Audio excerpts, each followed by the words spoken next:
यह छल हुआ हमारे साथ।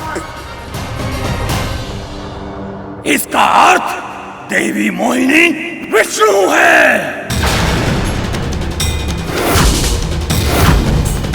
तुमने दुष्टता की सारी सीमाएं पार कर दी हैं राहु, अब तुम्हें दंड मिलेगा।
शीश कटने के बाद भी इसके धड़ और शीश दोनों में प्राण है।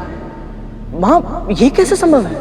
वो इसलिए कर क्योंकि अमृत के एक बूंद को उसने पी लिया है।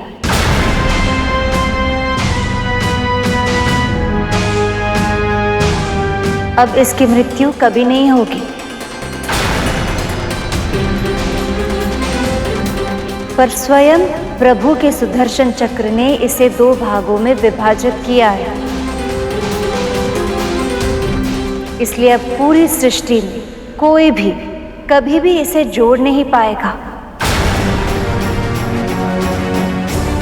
अब ये सदैव 2 भागों में विभाजित रहेगा।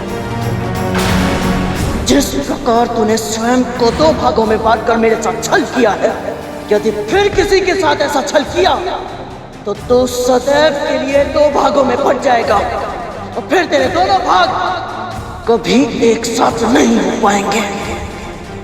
ये मेरा श्राप है। इसे चेतावनी दी थी मैंने। यदि इसने धर्म के पथ को चुन लिया होता तो आज ये स्थिति नहीं आती। मुझे तो प्रभु के क्रोध से भय लग रहा है।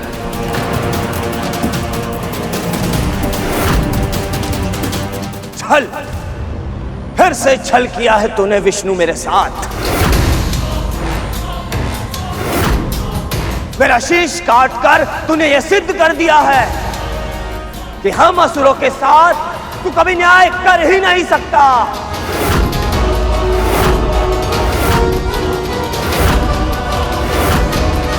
मूर्ख, कोई छल नहीं किया है मैंने, वही किया है जो तुम असुर सदैव करते आए। उत्तर दो, देवताओं को कैसे पराजित किया था तुमने? शारीरिक बल से, युद्ध क्षमता से, या फिर छल से? गुरु शुक्राचार्य की तपस्या की शक्ति से, संजीवनी विद्या की सहायता से? क्या वो युद्ध धर्म था? क्या वो किसी योद्धा के लिए आदर्श व्यवहार था?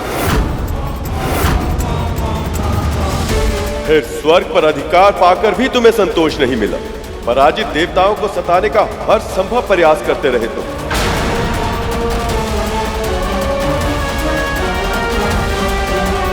यहां तक कि अपनी मां समान देवी अदिति की तपस्या भंग करते समय उनके प्राण तक लेने का प्रयास किया। देवताओं की माता अदिति ये भीषण तप अपने पुत्रों को स्वर्ग का सिंहासन पुनः दिलाने के लिए कर रही है, परंतु उन्हें यह स्मरण नहीं है कि हम उनका ये उद्देश्य कभी पूर्ण नहीं होने देंगे।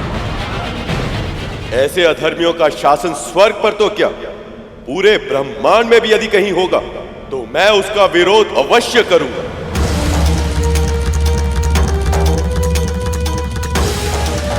संधि के नियमों के अनुसार देवताओं और असुरों को दोनों को एक साथ मिलकर क्षीर सागर का मंथन करना था, किंतु जब देवता मेरे विवाह में व्यस्त थे तब असुरों ने संधि के नियमों को तोड़कर अमृत को चुराने का षड्यंत्र रचा। इससे पहले कि देवताओं की दृष्टि उस अमृत पर पड़े, हम उसे चुरा लें। रक्षा कीजिए महाराज, रक्षा कीजिए। धनवंतरी के साथ छल करके कलश छीन लिया और अपनी बारी आने की प्रतीक्षा करने के स्थान पर देवताओं के वेश में आकर अमृत को पाना चाहा।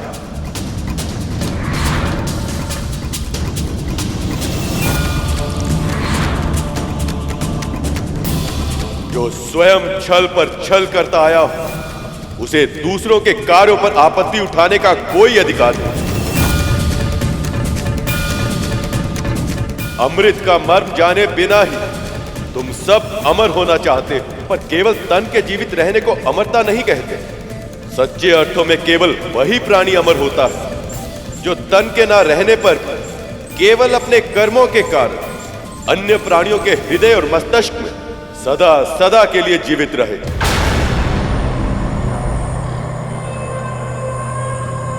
तुम्हें लगता है कि मैं देवताओं का पक्ष लेता हूं, पर जड़ बुद्धि, मैं देवताओं का नहीं, देववत का पक्ष लेता हूं। जानते हो क्या है देववत? धर्म और सत्य के मार्ग पर चलना,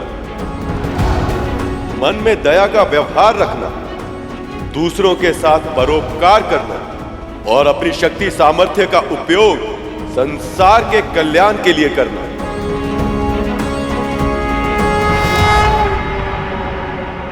यदि तुम सबने ये किया होता तो मैं आज तुम्हारा पक्ष भी अवश्य लेता, पर अब तुम्हारा मुख राहु और धड़ केतु बनकर अनंत काल तक विचरण करता रहेगा।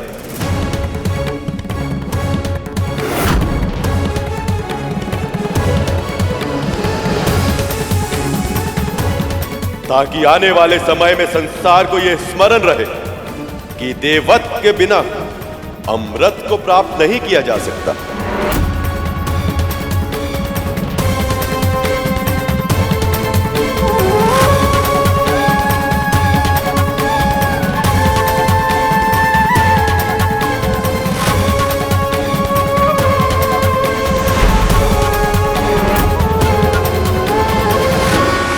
संभालिए देवराज, आज से अमृत आपका हुआ।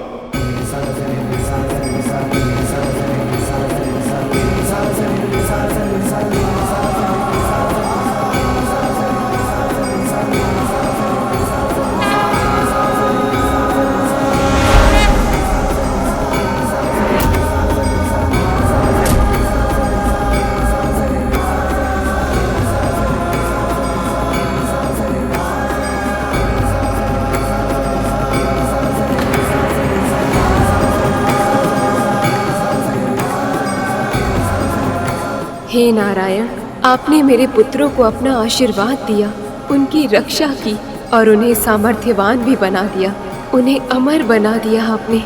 आपका बहुत बहुत आभार प्रभु। मेरी अनुपस्थिति का अनुचित लाभ उठाया देवताओं ने और नारायण ने भी इनका साथ दिया, पर मैं इतनी सरलता से पराजय स्वीकार नहीं करूंगा। मैं अपना भाग्य बदलने जा रहा हूं मां। अमृत को प्राप्त करके रहूंगा मैं, किसी भी मूल्य पर।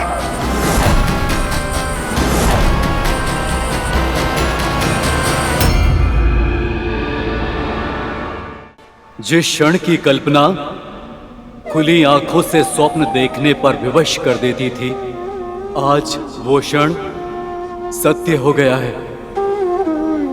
हमें अमृत मिल गया है। और ये सब केवल आपके कारण संभव हुआ है प्रभु।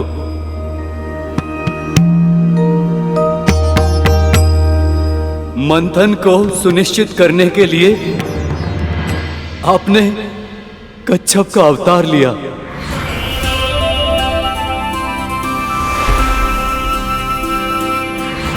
धर्म की रक्षा करने के लिए देवी मोहिनी का अवतार लिया।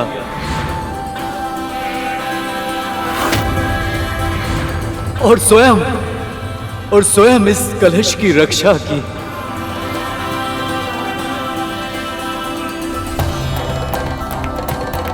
और हमें अमृत का पान कराया। आप धन्य हैं नारायण, आपका कोटि कोटि आभार।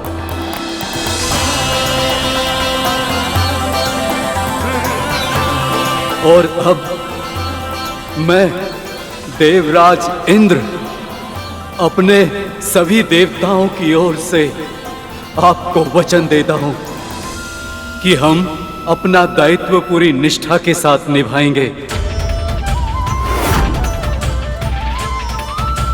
और समाज के कल्याण के लिए अपने जीवन को समर्पित कर देंगे।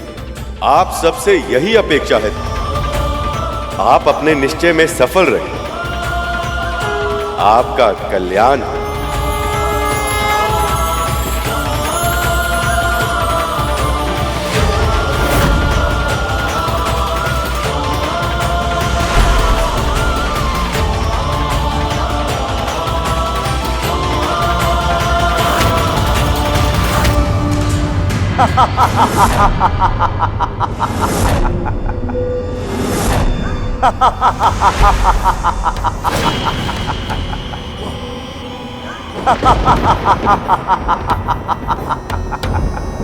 तुम्हें क्या लगा तुम विजयी हो गए हो?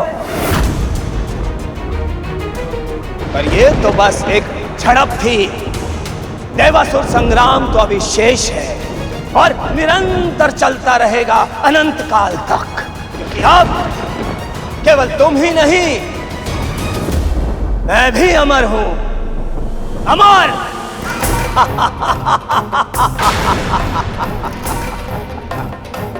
अब मैं तुम सबको सदैव ही भयभीत करता रहूंगा।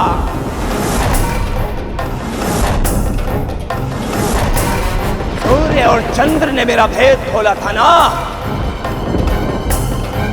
अब मैं उन दोनों के चारों ओर चक्कर लगाता रहूंगा और जैसे ही मुझे अवसर मिलेगा मैं उन्हें निगल जाऊंगा।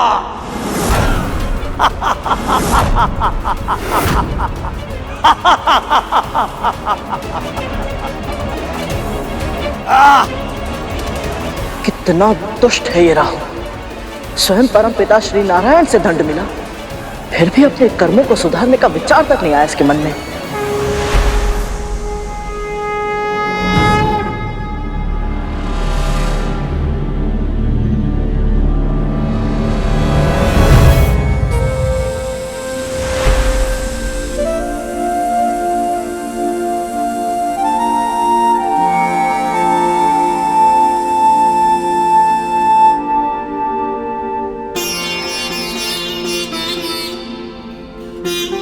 जिसके मन में अपने कर्मों को सुधारने का विचार आ जाए, वो असुर कैसे हो सकता है कर? प्रभु, आपका ये मोहिनी अवतार अपने उद्देश्य में सफल रहा। बहुत बहुत बधाई हो प्रभु।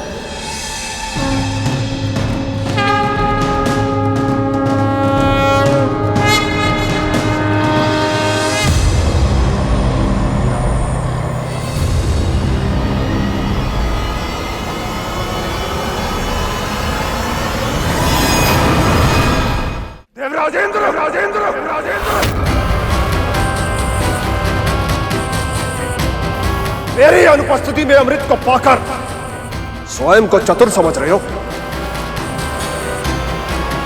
साहस है तो मुझसे युद्ध करो।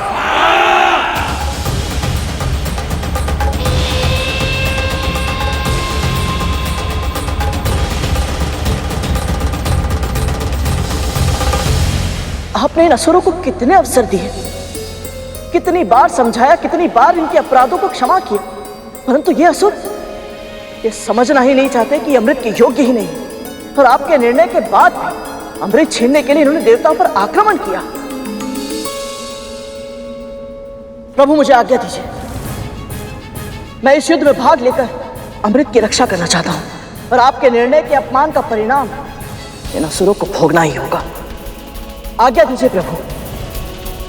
अमृत की एक भी बूंद ऐसे किसी भी प्राणी को नहीं मिलनी चाहिए जो इसके योग्य ना हो। जाओ कर, धर्म युद्ध तुम्हें पुकार रहा।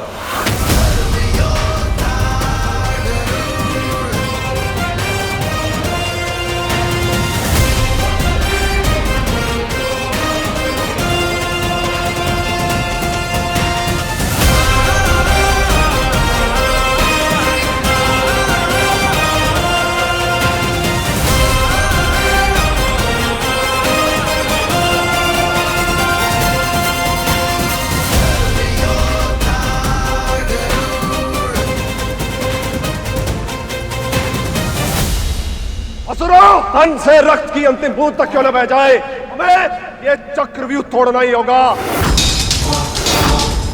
अमृत को किसी भी मूल्य पर पाने का प्रयास करो। आसुरी शक्ति की, आसुरी शक्ति की।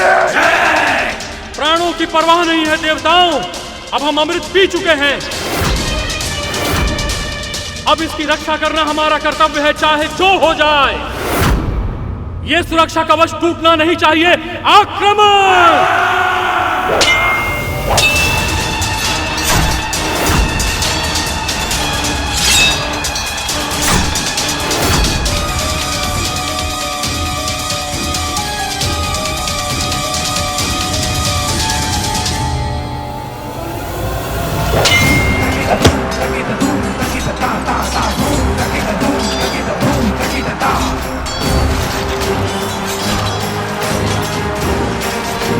काहू को मिले दंड को देखकर असुर अपनी प्रवृत्ति के कारण अपना ही नाश करने पर तुले हैं।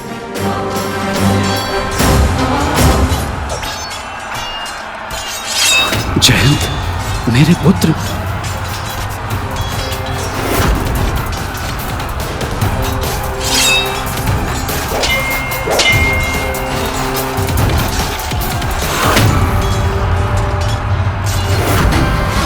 अपने पुत्र को कोई हानि नहीं पहुंचने दूंगा मैं।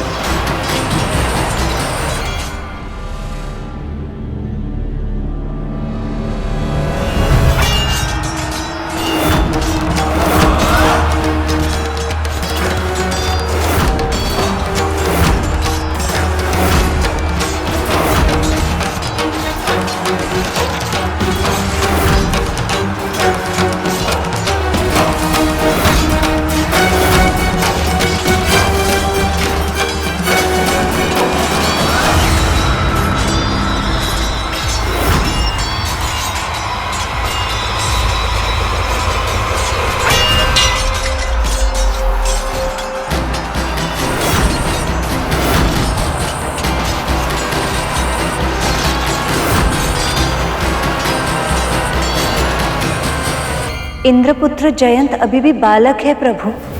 एक बालक पर वार करके बलि ने युद्ध के नियमों का उल्लंघन किया है।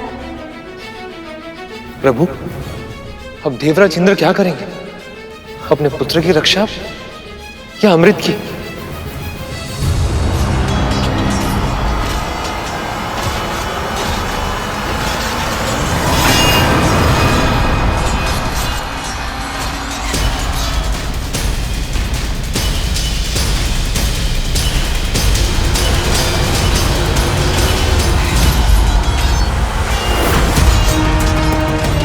अमृत को इंद्र के साथ से छुड़ाना होगा।